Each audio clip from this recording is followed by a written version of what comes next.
Hey, good day once again. So, this is the continuation of our discussion sa radiographic anatomy. So, last time we have discussed the frontal bones. So, let us continue with that one.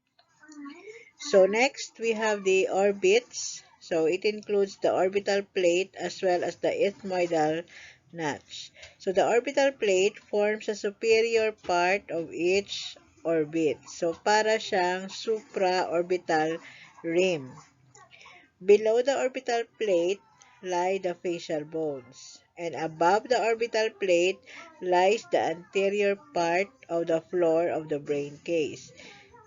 So, bali yung orbital plate, ah, ito yung ito yung mabubuo kapag nagsama yung superior part ng orbits. So, para siya yung sa rim, bandang sa rim.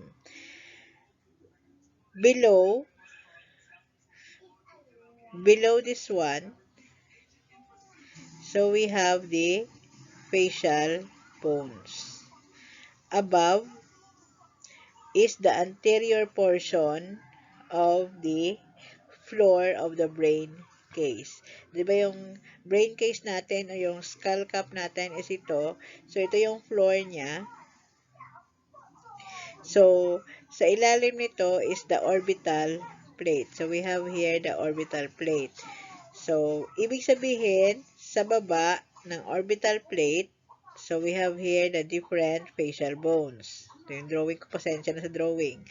Above naman ng ating orbital plate, we have the floor, anterior portion ng floor ng ating brain case or ng skull cap.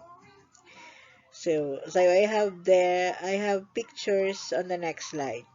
Next, we have the ethmoidal notch. So, articulates with the ethmoid bone. So it is part, so don't be confused ha, part siya ng frontal bone, pero yung pangalan niya is ethmoidal notch kasi naka-attach siya or articulated siya sa ethmoid bone. The nasal spine is found at the anterior end of the ethmoidal notch. Yung nasal spine natin dito, so it is found at the anterior end of the ethmoidal notch.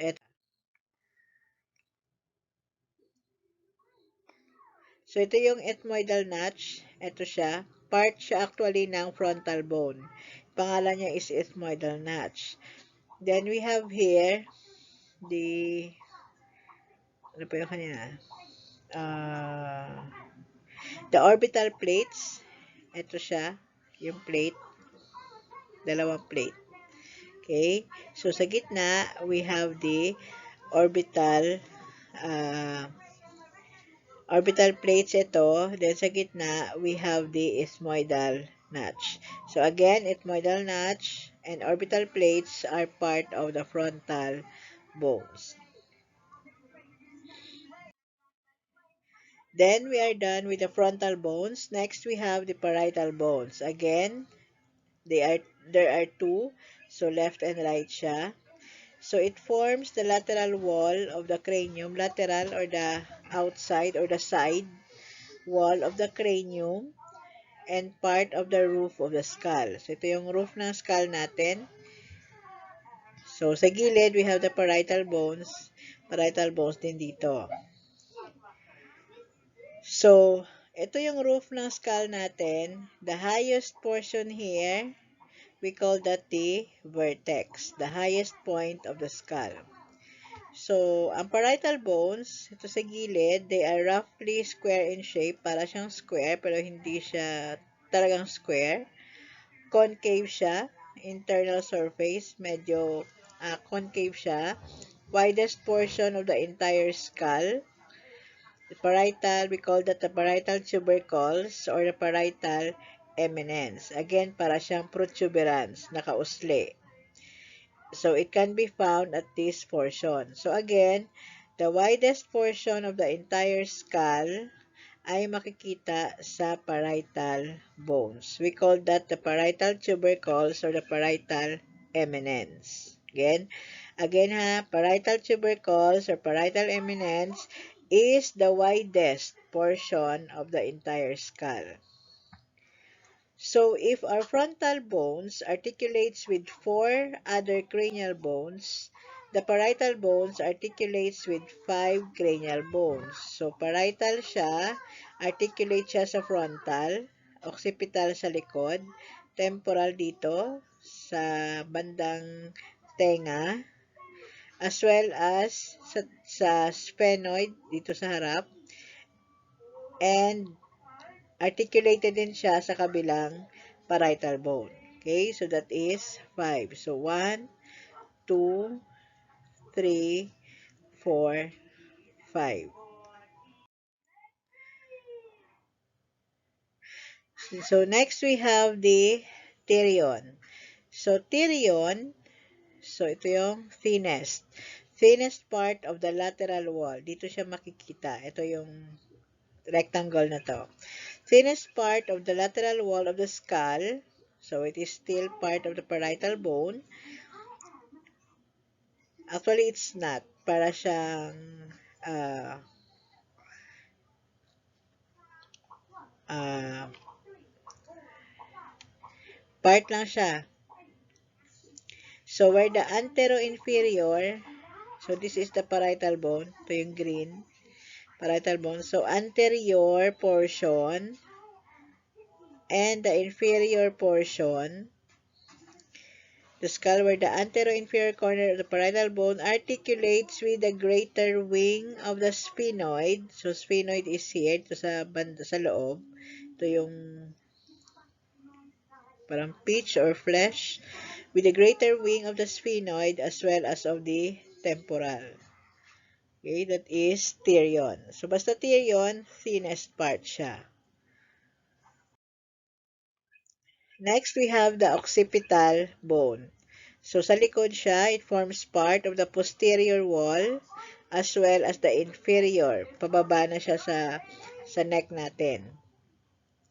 So, it has two portions, the squamous portion or the vertical portion. Then, we have the external occipital protuberance, commonly referred to as the inion. So, a squamous portion, rounded external surface that forms the most back portion of the head. So, ito yung pinakalikod niya. So, pag ito yung likod, so this one here is the squamous portion. While the external occipital protuberance, so, is the prominent bump at the inferior. Pababa na siya. Portion of the skull. So, if you can palpate the back portion of your skull, may, yung pinakamataas na point dito, we call that, sabi ko kanina, is vertex, the highest point sa skull. Sa baba naman, dito banda, may naka-protrude dyan, na part ng skull natin, we call that the inion. Yan ha, protuberance siya. External occipital protuberance. Hindi siya, yung iba kasi nagkakamali, protuberance. Which is wrong. Hindi siya protuberance. It is protuberance. Okay? So, we have here, number 1, ito siya, squamous part of the occipital bone. And ito yung importante sa atin, yung 5 and 6. So, number 5, we have here, the portion here, external occipital protuberance, and yung pinaka-prominent point niya, yung naka-usli dito, we call that the inion. Okay? So, other parts will be discussed sa ibang slides na. Okay, ito yung pinaka-importante sa occipital bone natin. We have the squamous part, then we have the external occipital protuberance. So, pwede siyang protuberance or protuberance. Okay. Next, we have the temporal bones. So, temporal bones, again, just like sa parietal, right and left din. complex structures housing the delicate organs of hearing and balance. So, the temporal bones, ito naman yung nag-house sa organ of hearing natin as well as sa balance. So, if you have noticed, kapag paikot-ikot ka, kasi inside our ears, meron siyang water level dyan. So, for halimbawa, ito yung water level sa ears natin. Pag paikot-ikot ka, halimbawa, parang si Sarah Geronimo, pag paikot-ikot ka, nadidisturb yung balance ng fluid dito, yung fluid level. So, minsan, it became wavy. And if you have noticed, hindi, nahihirapan tayong bumalanse. So, that is because hindi siya na-disturb. So, nahihirapan tayong bumalanse because na-disturb yung fluid level sa ears natin. And that can be found inside the temporal bones. It lies at the sides of the cranium. Sa baba lang siya ng ating parietal bones, extending inward, so papunta sa harap, to form part of the cranial floor. Situated between the sphenoid bone, so yung sphenoid sa gitna, so pag nakaharap, dito siya. Situated between the sphenoid anteriorly, so sa harap, sa gitna siya ng sphenoid. Kung sa harap, so napapagitnaan nilang dalawa, yung sphenoid. Pag sa likod naman, so sa gitna nila is the occipital bone. So kung ang frontal articulates with the 4 cranial bones, parietal articulates with the 5 cranial bones, temporal articulates with the 3 cranial bones, which is the parietal, here, the occipital sa likod, and sphenoid sa harap. Aside from that, the temporal bones also articulates with 2 facial bones, and that will be your assignment. What are the 2 facial bones where temporal bones are articulated? Okay, so that is one of your assignments. What are the 2 facial bones where the temporal bones are articulated? So, ito yung temporal bone natin.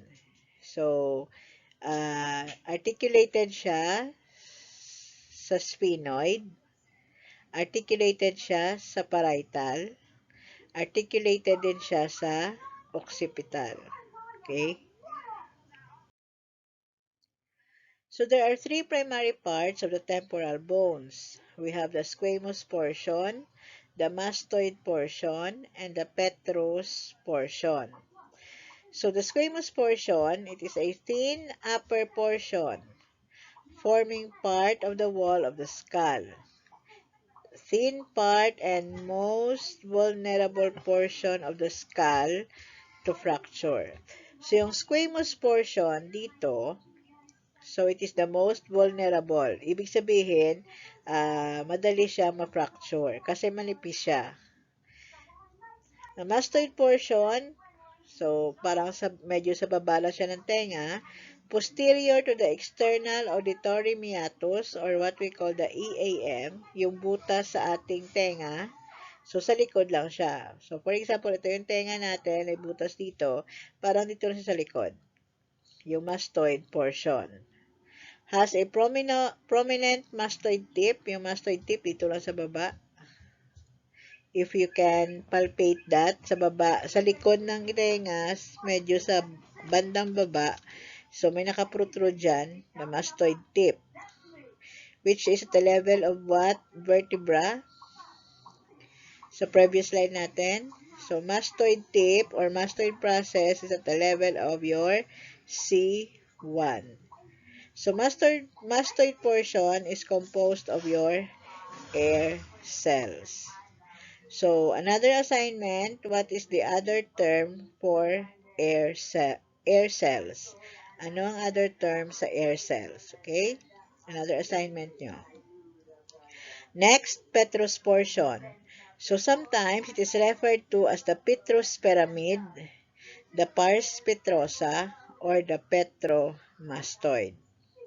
So, Petrous pyramid kasi para siyang pyramid or pars petrosa, or petromastoid kasi malapit din siya sa mastoid. So, the petrous portion is actually the part of the temporal bone that contains the organ of hearing. So, yung organ of hearing natin is nasa temporal bone, specifically nasa petrous portion. So, importante din ang petrous portion, especially sa skull radiography, because sometimes kailangan siyang makita, especially if may mga fracture or trauma yung patient. So, if the thin part is the squamous portion or the squamous portion, the thickest part is the petrous portion. Thickest and densest part of the temporal bone. So, pag ridge, para siyang border. So, petrous ridge is the upper border of the petrous pyramid. Again, yung thinnest is squamous. Petrous is the thickest and densest part of the temporal bone. Kasi it houses and protects also the organ of hearing. So, we have here,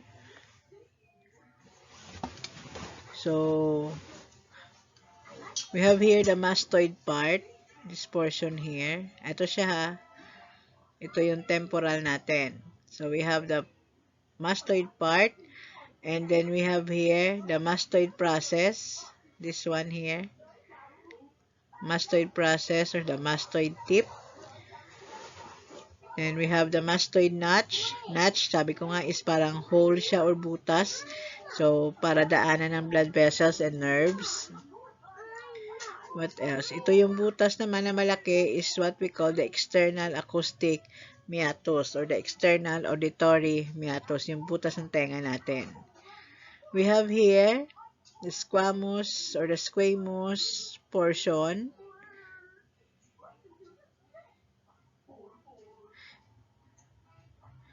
So, ito siya, squamous portion. We have the petrous part here, or the petrous pyramid. We have the mastoid process. Ito siya, para siyang pyramid. Next, we have the sphenoid bone. So, it is at the center and the anchor for all 8 cranial bones. Again, frontal articulates with 4. Tama ba? 4? 4 or 5? Kalimutan ko. Then, we have parietal articulates a 5. 5 siya. Then, parietal is 4. Tama ba? Kalimutan ko. Teka.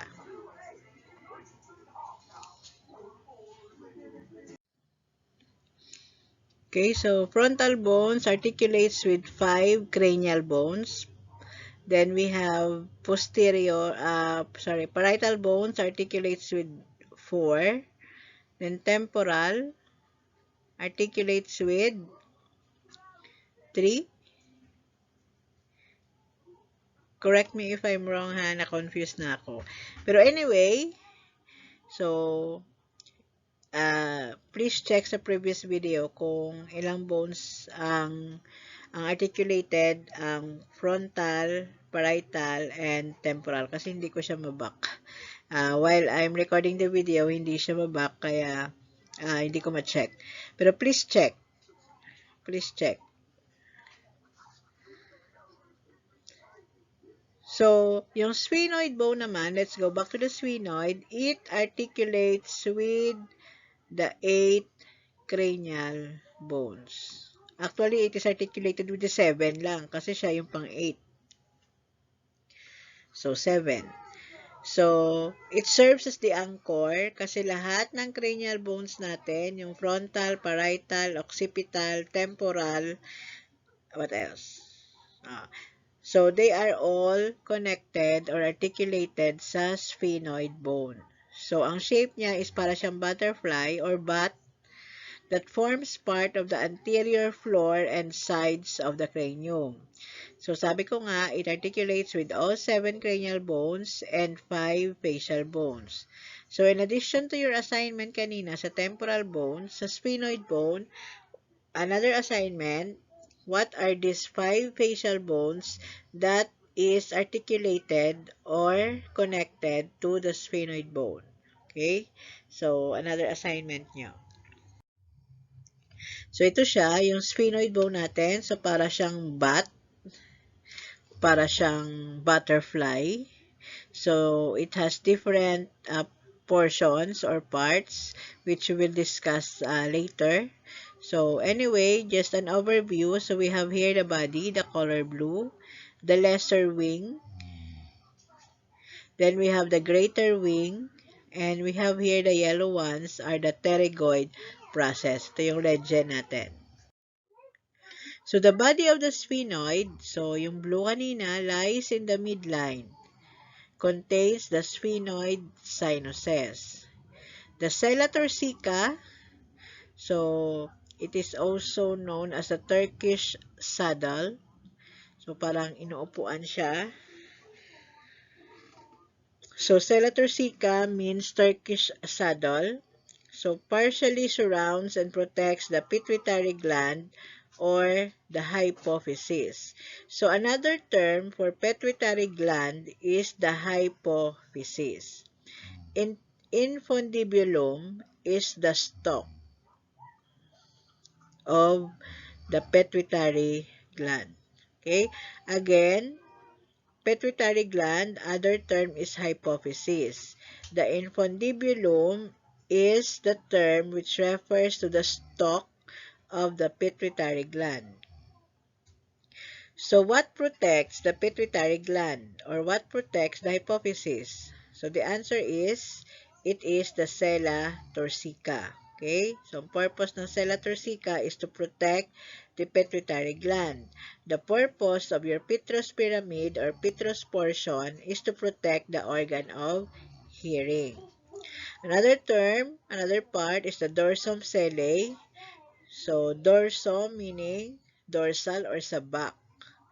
So, back of the saddle, back of the sella turcica. So, back siya or posterior portion of the sella turcica. Another term is clivus. So, it is a shallow, mababaw lang, shallow depression. So, posterior sa likod ng base ng dorsum sellae. So, if ang dorsum sellae sa likod ng sella turcica, ang clivus is sa likod din siya ng base ng dorsum sellae. It forms a base of support for the pons portion of the brain. So, support din siya sa pons and formed by the base of the occipital and the body of the sphenoid. So, ang clivus is formed by the occipital as well as the body of the sphenoid. So, ano siya, superior view. So, imagine ninyo na nasa taas kayo and then you are looking at the sella turcica. So, for example, we have here the overall head, tapos kukunin natin yung skull cap para makita nyo yung sella turcica. So, ito yung front portion, ito yung back portion. So, we have here the body. Ito siya yung buong body niya, yung body. Then, we have the sella turcica, para siyang saddle. Ito siya. So, sella turcica, sa likod ng sella turcica, kasi back ito, sa likod is a dorsum sellae. And then, we have the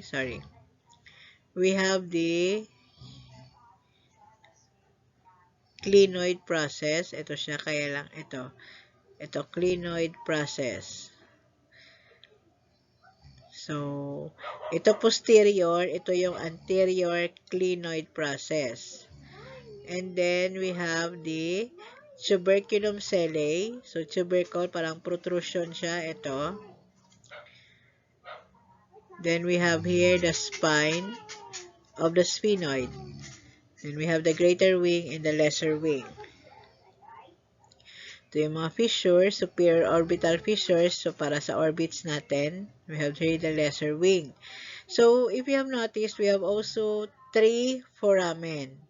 Foramen or butas or notch. Ito siya, 2, 3. So, we have the foramen rotundum, the smallest. The biggest is the foramen ovale. And we have the foramen spinosum. So, ang purpose ito, again, pag sinabi nating foramen, di ba, daanan ng blood vessels and nerves. Okay, yung clivus is hindi nakita dyan. Pero sa likod lang siya ng base ng ating dorsum sellae. So, ito yung na-mention natin na clinoid process. We have anterior and posterior. So, anterior and superior sa sella turcica. Yung anterior clinoid is sa anterior and superior. Sa taas siya, as you can see dun sa picture sa previous slide.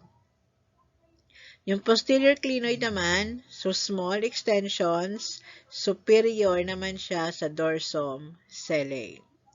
Lesser wing, triangular shape, ending in anterior clinoid process. So, ito yung maliit na wing.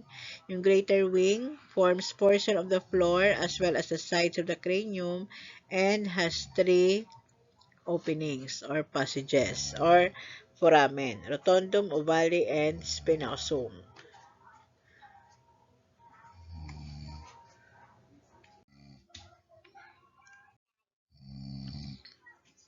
So, again, we have here the sella turcica. At the back is the dorsum sellae. Then we have the anterior clinoid process here. So it is anterior and superior to the sella turcica. Then we have here the posterior clinoid process, posterior portion of the sella turcica. Again, we have here the 3 foramens. So this one here also. So the same na sila ha. Then we have here another parts of the sphenoid, the chiasmic sulcus, tuberculum sellae, and the hypophyseal fossa. So, dito naka-house. So, since yung, if you are looking at the sella turcica sa lateral side, sorry, parang nakaganito siya, saddle siya. So, yung portion here, the hypophyseal fossa, so this portion here houses the hypophysis or yung ating call this par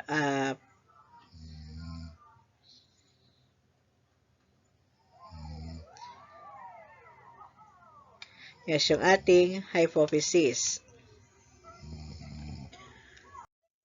So chiasmic or optic groove, so chiasmic or optic groove. So they are groove like canals through which the optic nerve and certain arteries pass into the orbital cavity. So, para siyang foramen. Yung foramen nga lang is pabilog. Yung optic groove naman, so para lang siyang kanal. Ito, parang passage lang siya. Ito. For the superior orbital fissures, provide additional communication with the orbits for numerous nerves and blood vessels. So, daanan din siya, yung fissures. Another one is the pterygoid process. It forms part of the lateral walls of the nasal cavity. So we have the ethmoid bone, the last portion or the last cranial bone that we will discuss. So lies primarily below the floor of the cranium. So pinaka lowest portion siya ng ating skull cap, anterior to the sphenoid bone. So, anterior siya ng sphenoid bone sa harap. So, it has 2 main plates, the cribriform, take note of the spelling, cribriform plate, as well as the perpendicular plate. Cribriform plate is the small upper horizontal. So, ito siya. portion. Contains many small openings where the olfactory nerves pass. Olfactory for smell. Okay. Perpendicular plate naman forms the upper portion of the bony nasal septum. Nasal septum is yung eto. Extends inferiorly from the cribriform. So, sa likod, naka-extend siya, pero inferior portion. So, we have here the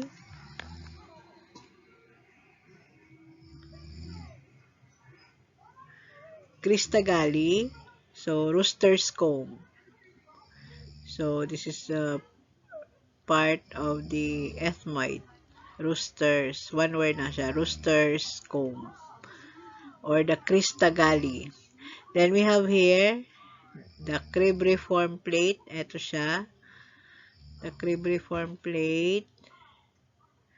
Then, the nasal bone here.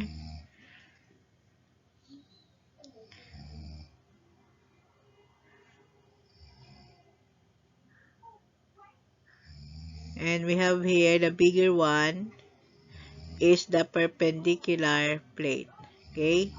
Here we have the cribriform plate or the horizontal plate.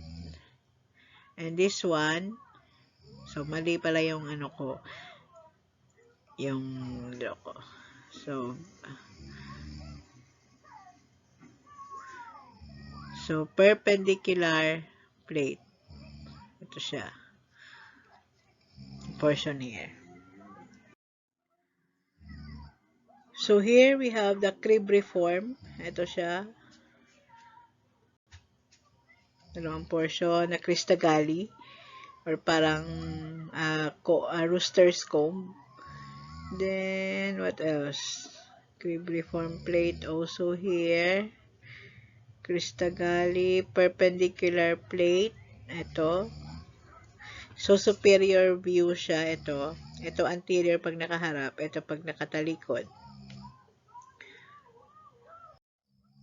The Cristagalli or the rooster's comb, as I have mentioned, projects superiorly from the cribriform plate. While the lateral labyrinths or the lateral masses, so this contains ethmoidal sinuses. So yung mga sinuses, i-discuss din natin yan sa mga succeeding lessons natin. Then we have superior and middle nasal conchae. They are thin scroll-shaped projections of the bone. So, para siyang scroll. Ito siya. I think may picture. Nasal. Ay, wala. Nasal bone na dito sa loob. Parang naka-fold siya. Yan. Then, what else?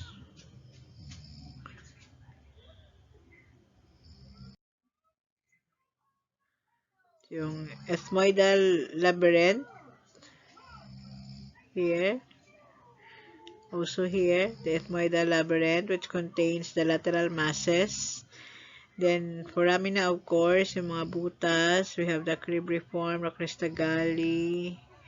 Ito, yung superior nasal conchae. We have a middle nasal conchae. So, para siyang scroll, naka-fold siya. Ito din.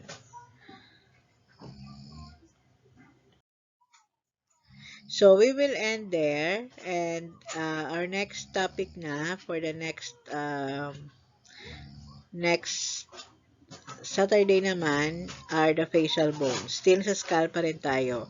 So, medyo maraming kailangang study sa skull kasi ngayon yung sabi ko sa first slide natin doon sa previous video. So, they are one of the most difficult radiography to interpret because of the complex parts of it. So, sa ibang parts natin, so like sa digestive, sa respiratory, hindi siya ganun ka complex, hindi ganun kadami yung parts niya unlike sa skull. So, nasa cranial bones pa lang tayo. So, yung next na lesson natin, so that will be sa next topic na. So, that will be facial bone. So, medyo marami rin. Kasi marami ngayong 8, how much more ito 14. Okay? So, the quiz next week, so next meeting natin sa Sabado, that will be on December 7, 6 ay 8, teka. Yes, December 7. So, December 7, so we will have a quiz sa CRDR. CRDR is Computed Radiography and Digital Radiography. Doon sa dalawang videos natin. So, mag-quiz tayo doon. One quiz for every video part. Bali, dalawang quiz sa CRDR. And then, sa ating radana, so we have 2 videos also. So, we will have 2 quizzes also. Okay? So, that will be our next meeting. So, again, yung schedule for A will be 7 to 10, and then 10 to 1 will be for section B. Okay? So, that's it, and thank you for watching, and again, if may mga questions or clarifications, so please send me a message so that I can explain it to you to clarify things. So, thank you and God bless.